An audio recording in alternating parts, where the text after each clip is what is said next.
ગુજરાતમાં બેરોજગારીની સંખ્યામાં દિવસે ને દિવસે વધારો થઈ રહ્યો છે। સરકારે જે જાહેર કરેલી ભરતીની પ્રક્રિયામાં જે સામે આવ્યું, વર્ષ 2015ની તુલનાએ ચાલુ વર્ષે ભરતી ઉમેદવારોની સંખ્યામાં લાખોની સંખ્યામાં વધારો થયો છે। લોકરક્ષક કોન્સ્ટેબલની ભરતી પ્રક્રિયામાં 9716 ઉમેદવારોની જગ્યા સામે 8,76,000 ઉમેદવારોએ અરજી કરી। મહત્વનું છે કે વર્ષ 2015માં 8,750 લોકરક્ષક ભરતી માટે ફોર્મ બહાર પડ્યા હતા, જેમાં 6,60,000 ઉમેદવારોએ અરજી કરી હતી। આમ માત્ર 3 વર્ષમાં નોકરી વાંછુકોની સંખ્યામાં ઉત્તરોત્તર વધારો થયો છે।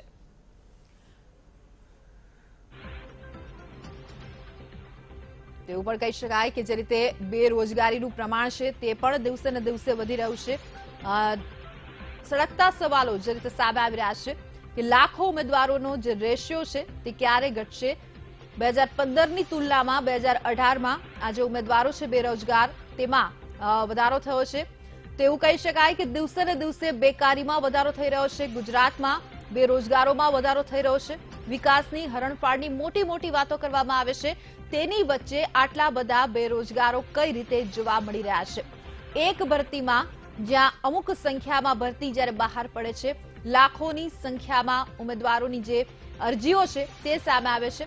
એટલે કે કહી શકાય કે કમ્પેરેટિવલી 2015ની સાપેક્ષે જે ઉમેદવારો છે તેની સંખ્યામાં વધારો નોંધાતા દેખીતી રીતે જ જે બેરોજગારોની સંખ્યા અને બેકારી છે તેમાં પણ વધારો થયો છે।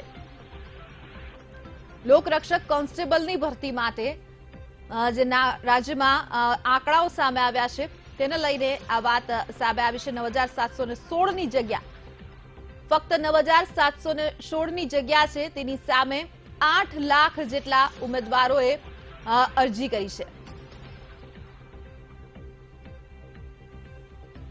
વિકાસની હરણફાળની વાતો કરવામાં આવે છે, વિકાસના મોટા મોટા દાવાઓ કરવામાં આવે છે, પરંતુ જે રીતે દિવસે ને દિવસે બેરોજગારોની સંખ્યા છે તેમાં પણ વધારો છે તે દેખીતી રીતે જ સામે આવી રહ્યો છે।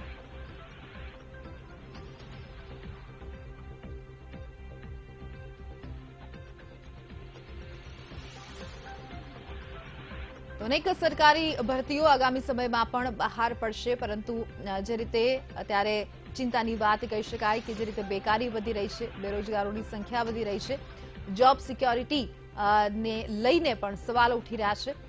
ત્યારે વધુ એક કિસ્સો લોકરક્ષક કોન્સ્ટેબલની જે ભરતી છે તેમાં 9,716ની જગ્યા સામે 8,76,000 ઉમેદવારોની અરજી સામે આવી।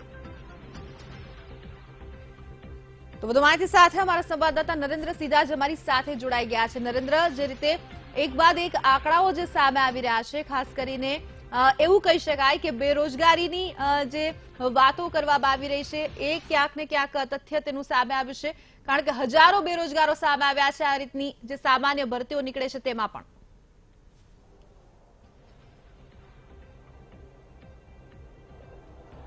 જી, વિધાનસભાની ચૂંટણી થઈ હતી ત્યારે જ કોંગ્રેસનો આ મુખ્ય મુદ્દો હતો કે ગુજરાતની અંદર બેરોજગારીનું જે પ્રમાણ છે દિન પ્રતિદિન વધી રહ્યું છે અને કોંગ્રેસ દ્વારા જે આંકડો આપવામાં આવ્યો હતો એ 30 લાખ કરતા પણ વધારે શિક્ષિત બેરોજગારો ગુજરાતમાં હોવાનું તેમના દ્વારા જણાવવામાં આવ્યું હતું। જ્યારે ભારતીય જનતા પાર્ટીના જે સરકારી આંકડા હતા એની અંદર તેઓ 10 લાખનો આંકડો આપતા હતા।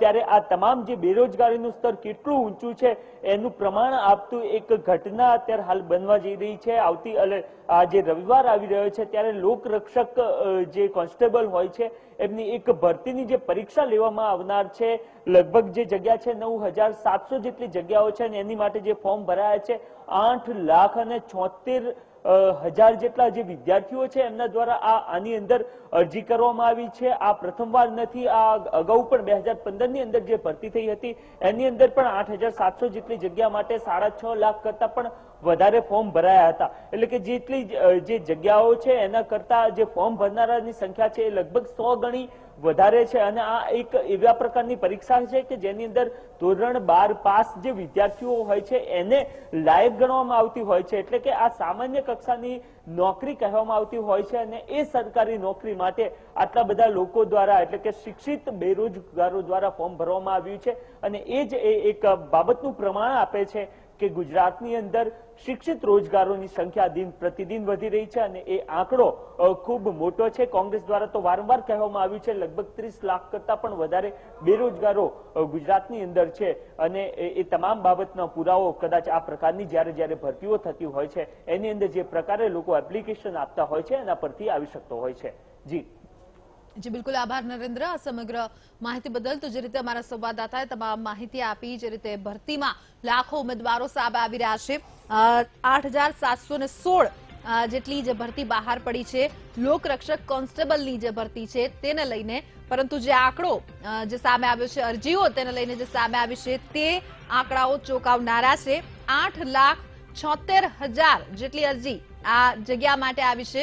એટલે કે સવાલ અહીં એ ઉઠી રહ્યો છે, વિપક્ષ છે તે વારંવાર આ મુદ્દો ઉઠાવતી રહી છે બેરોજગારીનો. 2015ની સાપેક્ષે જો વાત કરવામાં આવે તો જે રેશિયો છે તેમાં નોંધપાત્ર વધારો નોંધાયો છે.